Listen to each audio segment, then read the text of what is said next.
They removed her from the building she owns. Not escorted, not asked to leave. Removed 2 security guards, one on each side, hands on her arms, walking her backward through the lobby of the Caldwell Grand, while hotel guests stared from the check-in line, and a woman in a floral dress pulled out her phone. 9 minutes. That is how long it takes before the man who gave the order wishes he had never come to work that morning. He just does not know it yet. But to understand what is about to happen to him, you need to understand who Evelyn Marsh really is. Or at least the version of Evelyn Marsh that most people see when she walks into a room.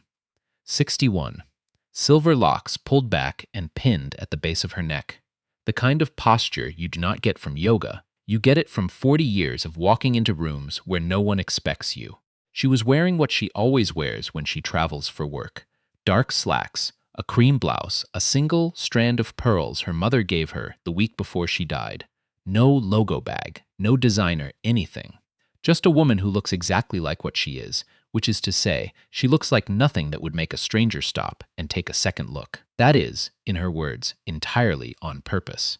Her full name is Evelyn Constance Marsh. She is the founding partner of Marsh Meridian Group, a real estate investment firm based in Atlanta with holdings in 11 states. She has been on the cover of Black Enterprise twice.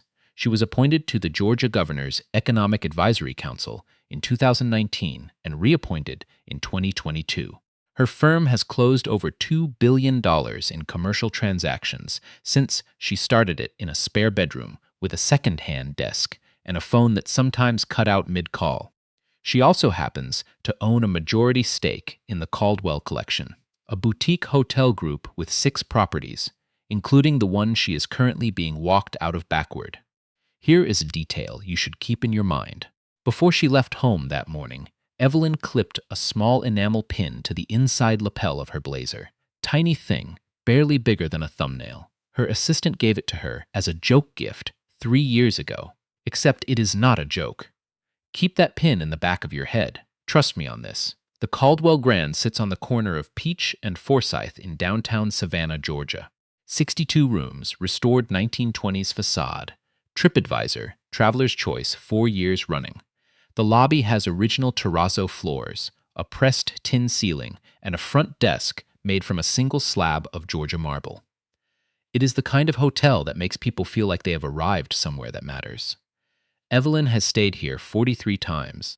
She knows the name of the day porter, the woman who bakes the complimentary shortbread, and the fact that the hot water in room 14 runs slow in the mornings. She knows all of this because she bought this property in 2017 for $6.2 million and has put another $800,000 into restoration since. The man who does not know any of that is named Douglas Hensley, 44, Regional Director of Operations for the Caldwell Collection's Southeast properties, promoted 8 months ago from his previous role managing a mid-tier business hotel outside Charlotte. He is the kind of man who sends reply-all emails with bullet points and calls them strategy. He wears the company lanyard even when he does not have to. He has been in this building 4 days.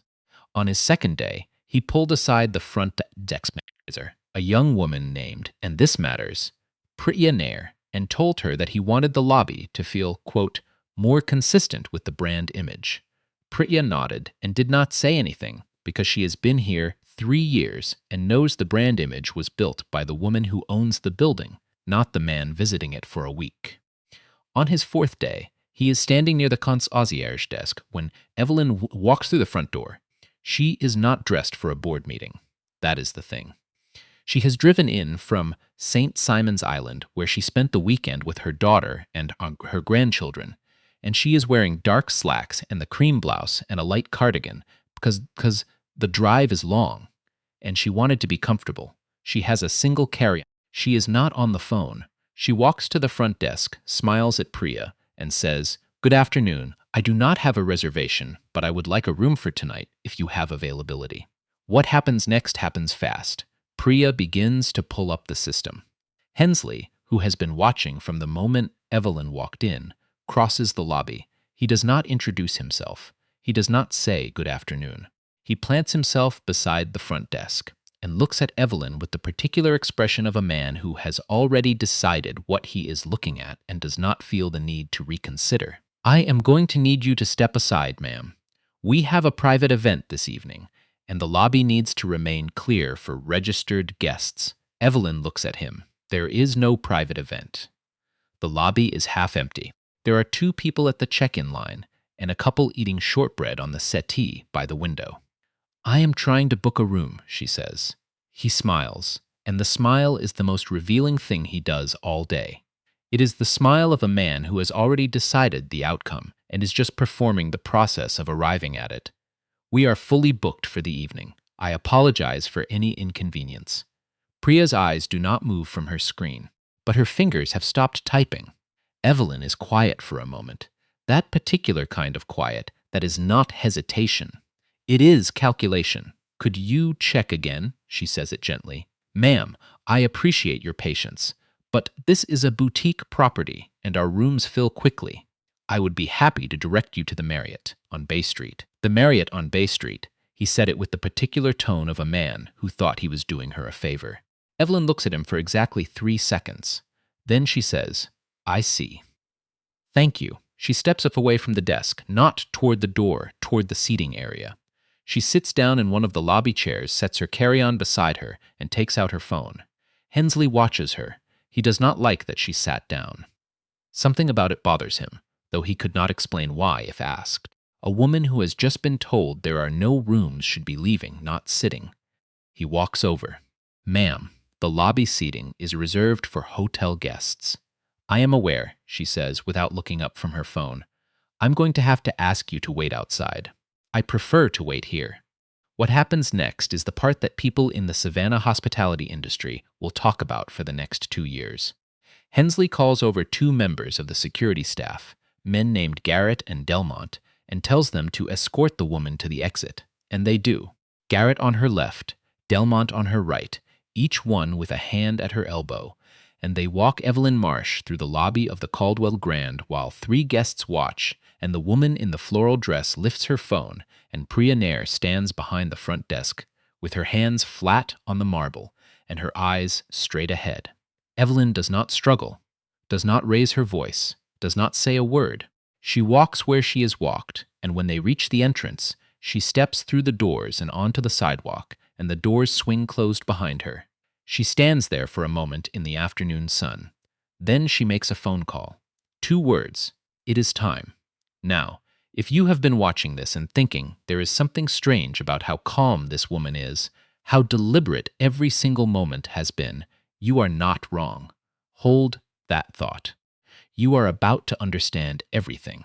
Inside, Hensley is back at the concierge desk, straightening a brochure rack, looking satisfied. He has handled a situation. He is the kind of man who likes handling situations. He does not know that the woman he just had removed from the building is the reason the building exists. He does not know that the enamel pin on the inside lapel of her blazer is a micro-recording device, standard issue from the private security firm her company retains for exactly these kinds of field assessments. And he absolutely does not know that what Evelyn has been doing for the past 6 months is exactly this, visiting her properties without announcement. Walking in as a guest would walk in. Seeing what happens when the building does not know it is being watched. She has done this at all 6 Caldwell properties. The Caldwell Grand is the last one on the list, and Douglas Hensley just handed her the finale. There is a woman named Claudette Voss who runs a community advocacy organization in Savannah called Front Door Coalition. 70 years old, the kind of woman who has been fighting for other people so long she sometimes forgets to fight for herself. For 2 years, Front Door Coalition has been collecting testimonials. Guests at downtown hotels who were turned away, followed by staff, questioned about their reservations, steered toward cheaper options, and in every case, the guests were Black. Front Door Coalition filed a formal complaint with the Georgia Commission on Equal Opportunity 14 months ago. The complaint named 3 downtown Savannah hotels. The Caldwell Grand was one of them. Evelyn read that complaint the week it was filed. She did not call the attorney first. She called Claudette Voss.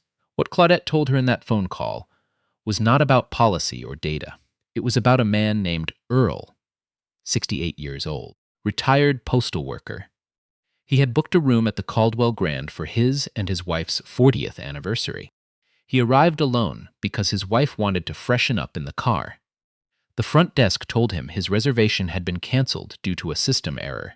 No other rooms available. He came back 10 minutes later with his wife and was told the same thing. They spent their anniversary at a motel off the highway.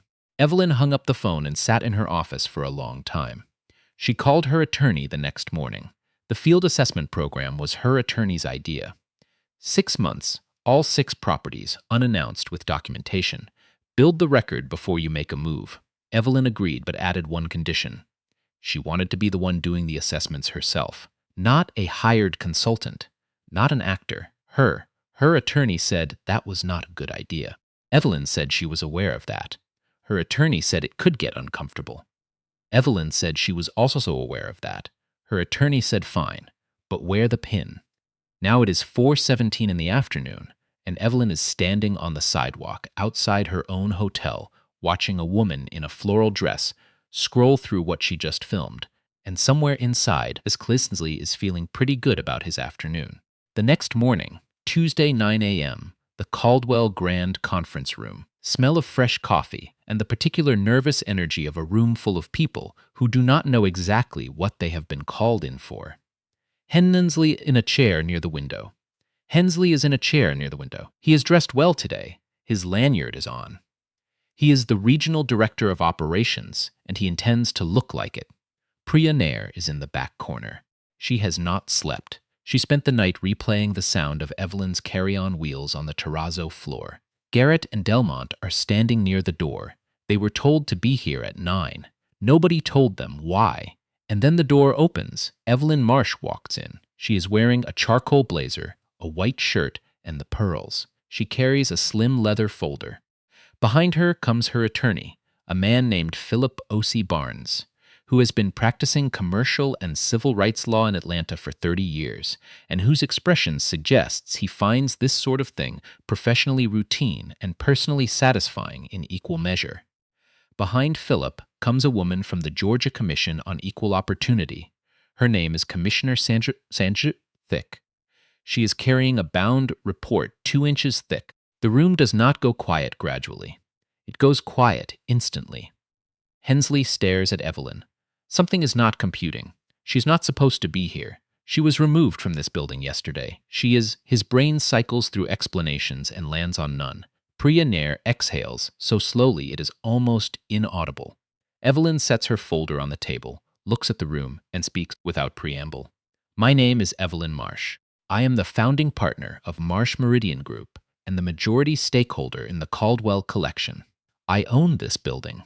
I have owned it since 2017. She pauses, not for effect, just long enough to let it land. Yesterday afternoon, I entered this lobby as a private guest seeking a room. I was told the hotel was fully booked. I was then told the lobby seating was reserved for hotel guests. I was then physically escorted from the premises by 2 members of your security staff. She does not say your security staff in an angry way. She says it the way someone reads a fact from a document. She opens the leather folder, slides a single page across the table toward Commissioner Wakefield. What Mr. Hensley did not know is that I have been conducting unannounced assessments at all 6 Caldwell properties for the past 6 months as part of a coordinated inquiry with the Georgia Commission on Equal Opportunity.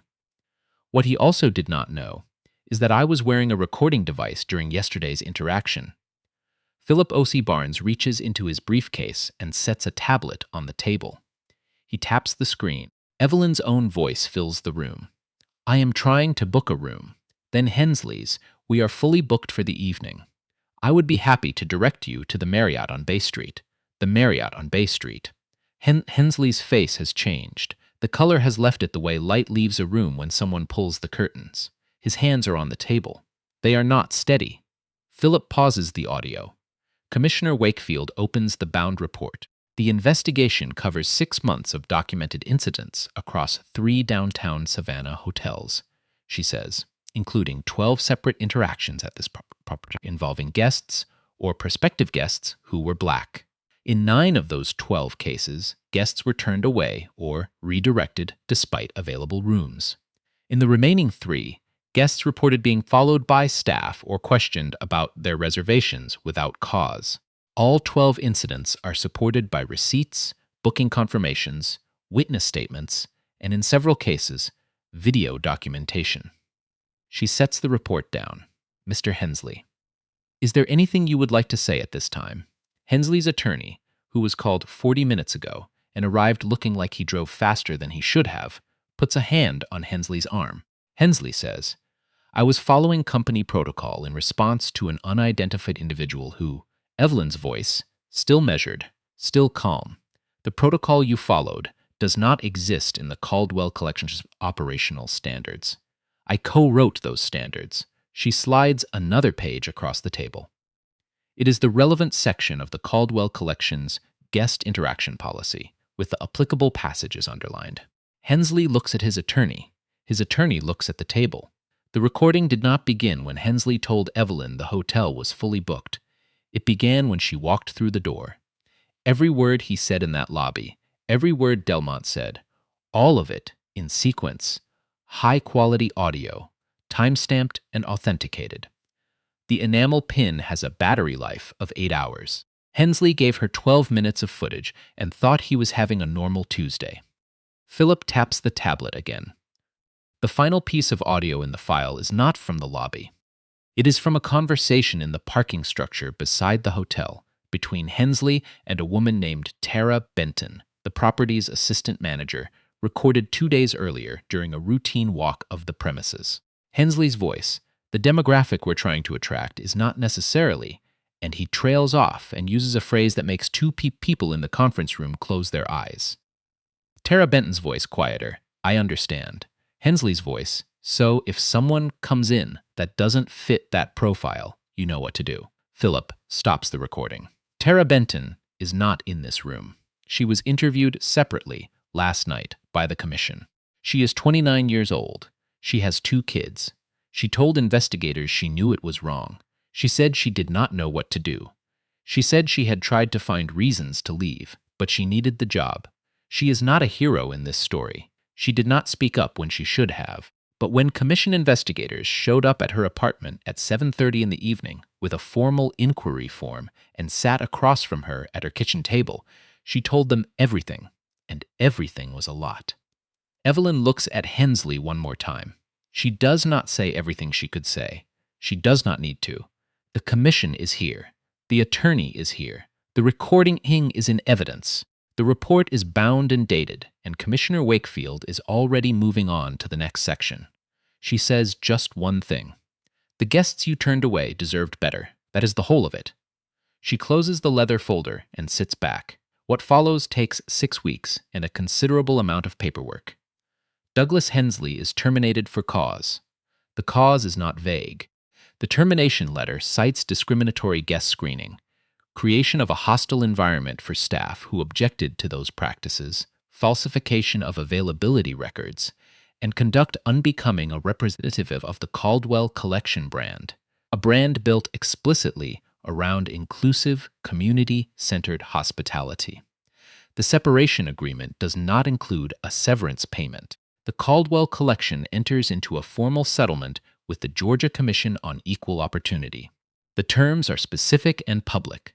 An independent audit of guest-facing practices at all 6 properties, mandatory civil rights, and anti-discrimination training for every employee in a guest contact role with annual certification. The creation of an anonymous reporting channel for guests and staff, and the establishment of the Marsh Meridian Community Access Fund, a grant program that will underwrite stays for community members referred through organizations like Front Door Coalition. The fund is named at Claudette Voss's suggestion. Evelyn agreed immediately. She did not need her name on it. Prioner is promoted to front desk manager, effective the 1st of the month. She accepts without ceremony, but she does take home the orchid that someone leaves on the desk that afternoon, and she keeps it alive for a very long time. Garrett and Delmont, the 2 security officers who walked Evelyn through the lobby, cooperate fully with the investigation. Both were following with the investigation. Both were following a direct order from a superior. Disciplinary review finds insufficient grounds for termination. Both are required to complete additional training. Both complete it. Whether they think about it after is between them and whoever they talk to at night. Tara Benton is not terminated. The Commission's report notes her full cooperation and her documented objections, however quiet, to Hensley's directives. She is reassigned to the Caldwell's Savannah sister property, the one on Factor's Walk, under different management. She sends Evelyn a handwritten note that says, "I am sorry I did not do more. I am trying to be better." Evelyn keeps the note in her desk drawer. Earl Washington, the man who spent his 40th anniversary at a motel off the highway, is contacted by the Commission as part of its witness outreach. He and his wife are offered 2 complimentary nights at the Caldwell Grand on whatever date they choose. He calls to accept. He says he would like the room with the view of the square. He gets it. The Commission's findings are referenced in a regional hotel industry newsletter, a piece in the Savannah Morning News, and a longer feature in a national hospitality trade publication that focuses on inclusive guest experience. The piece does not name Hensley. It does name Evelyn, and it quotes her once. The quote is this: "The standard you set is the standard you send. Every employee in every property is communicating who belongs. Make sure they are saying what you mean." A few weeks after the settlement is finalized, Evelyn flies to Savannah on a Tuesday morning for what her calendar lists as a routine property visit. She arrives mid-morning, walks in through the front door with her carry-on, and stands for a moment in the lobby. The terrazzo floors, the tin ceiling, the marble desk, the shortbread. A young man at the front desk looks up. He is new. He has been here 3 weeks. "Good morning," he says. "Welcome to the Caldwell Grand. Do you have a reservation with us, or can I help you find a room?" Evelyn smiles. "I think I have a room," she says. "I tend to." She takes a seat in the lobby while he pulls up the system. Not because she has to wait, because she wants to sit in the space for a moment. Because it is hers, and she has earned the right to take a moment in the things she has built. Claudette Voss sits on the newly formed Community Advisory Board. She brings the binder to the first meeting, not to read from it, just to set it on the table. A reminder of what 3 years of being ignored looks like. A reminder of who the work is for. She opens the meeting by reading one name. A woman who filed a complaint 2 years ago was dismissed in 2 weeks and never followed up because she did not think anyone would listen. "This is who we are here for," Claudette says. Every name in this binder. Evelyn nods. "Here is what stays with you about all of this." Douglas Hensley looked at a 61-year-old black woman with silver locks and a carry-on bag and made a decision in about 4 seconds. He did not run any calculations. He did not weigh any evidence. He looked, and he decided, and he acted, and he never once considered that he might be wrong, because the kind of certainty he had is the kind that does not require confirmation. It is built into the architecture of how he sees the world. That kind of certainty has consequences.